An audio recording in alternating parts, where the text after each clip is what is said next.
জন্মেছিলেন দেশ তুরস্কে 1902 খ্রিস্টাব্দে। দীর্ঘ 56 বছর তিনি কারাগারের মধ্যে আবদ্ধ হয়েছিলেন।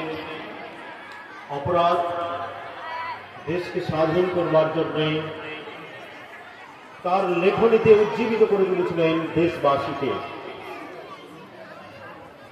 এই অপরাধে সরকার শাসক তাকে বন্দী করে রেখেছিল, কিন্তু এই জেলখানার মধ্যেই চলেছিল তার লেখনী থেমে থাকেনি। সেই বিখ্যাত কবি নাজিম হেকমত এই কবিতা শুরু করছি। সুভাষ মুখোপাধ্যায় তার অনুবাদ করেছেন। কবিতা জেলখানার চিঠি।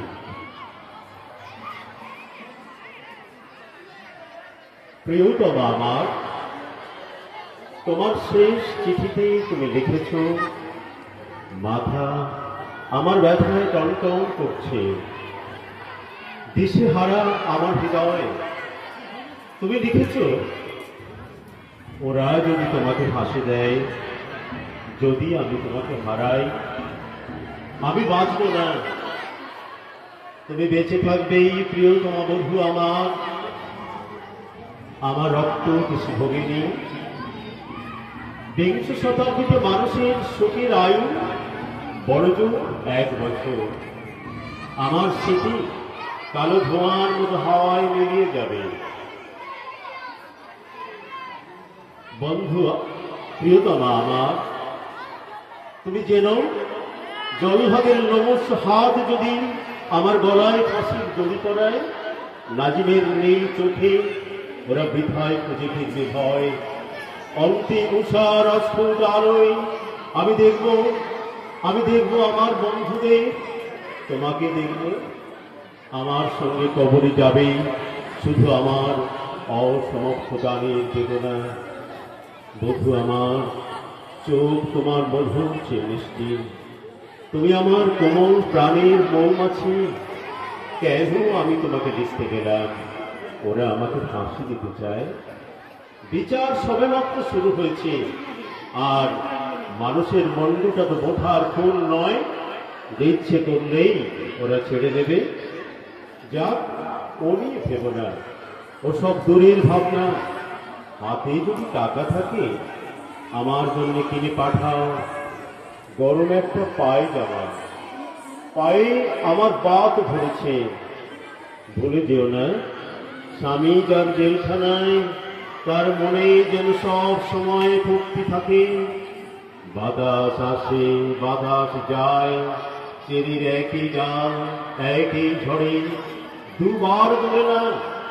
গাছে গাছে পাখির কাকলি, পাখা মেলে উঠতে চায়, জানালা বন্ধ, টান মেরে খুলতে হবে। আমি তোমাকে চাই, তোমার মতোই রমণীয় হোক আমার জীবন। আমার বন্ধু, আমার প্রিয়তমার মতো। আমি জানি দুঃখের ডালি আজও উজাড় হয়নি, কিন্তু একদিন হবে। নতজানু হয়ে আমি চেয়ে আছি উজ্জ্বল নীল ফুলের মঞ্জুর দিকে। শাখায় শাখার দিকে আমি তাকিয়ে, তুমি যেন আমার দিকে তাকিয়ে। মৃন্ময়ী বসন্ত আমার প্রিয়তমা, আমি তোমার দিকে তাকিয়ে।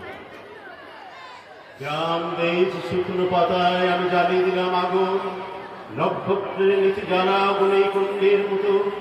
তুমি আমার প্রিয়তমা, আমি তোমাকে দেখেছি, আমি স্পর্শ করেছি সে আগুন। আমি আছি মানুষের মাঝখানে, ভালোবাসি আমি মানুষকে, ভালোবাসি চিন্তা করতে। আমার সংগ্রামকে আমি ভালোবাসি, আমার সংগ্রামের অন্তঃস্থলের আসনে তুমি আসি। আমার প্রিয়তমা, আমি তোমাকে দেখেছি, আমি তোমাকে ভালোবাসি। রাত এখন 9টা, ঘন্টা বেজে গেছে গম্ভীরে। ছেলের দরজার তালা বন্ধ হবে এখনই। এবার জেলখানায় একটু বেশি দিন কাটল, 8টা বছর। বেঁচে থাকার অনেক আশা প্রিয়তমা, তোমাকে ভালোবাসার মতোই কি একাগ্র বেঁচে থাকা। কিন্তু না, আমি আর আশায় দুষ্ট নই, আমি শুনতে চাই না গান, আমার নিজের গান এবার আমি গাই। আমাদের ছেলেটা বিছানায় সূর্যগত, বাপ তার জেলখানায়, তোমার সোনার চোখে উঠছে পড়বে হাসি। তোমার ভাড়া ক্লান্ত মাথাটা ক্লান্ত হাতের উপর এলানো, দুঃসময় থেকে সুসময়ে মানুষ পৌঁছে দেবে মানুষকে। আমাদের ছেলেটা নিরাময় হয়ে উঠবে, বাপ তার খালাস পাবে জেল থেকে, তোমার সোনার চোখে উঠছে করবে হাসি। আমরা আর আমাদের এই পৃথিবী একই সূর্যাস্তে দাঁড়িয়ে। সব থেকে সুন্দর যে সমুদ্র, সে সমুদ্র আজ আমি দেখিনি। সব থেকে সুন্দর শিশু আজও বেড়ে ওঠেনি। সব থেকে সুন্দর দিনগুলো আজও আমায় পায়নি।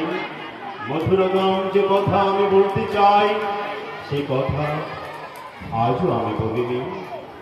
কাল রাত্রেই তোমাকে স্বপ্নের মধ্যে দেখলাম, মাথা উঁচু করে ধূসর চোখ তুলে তুমি তাকিয়ে আছো আমার দিকে। তোমার আত্মস্থর কম্পমান, কিন্তু তোমার কণ্ঠস্বর শুনতে পেলাম না। কৃষ্ণপক্ষে রাতের কোথাও আনন্দ সংবাদের মতো ঘড়ির টিকটিক আওয়াজ আমার ক্যান্ডির লাল খাতায় গানের একটা কলি। লাঙল চষা ভুয়েতে উদ্গত অঙ্কুরের দুরন্ত কলরব আর মহিমান্বিত জনতার বজ্র কণ্ঠে উচ্চারিত নেয় অধিকার। ঘুমিয়ে পড়েছিলাম বইতে মুখ রেখে, আশা ভঙ্গের অভিশাপ নিয়ে জেগে উঠলাম। কিন্তু এতগুলো কণ্ঠস্বরের মধ্যে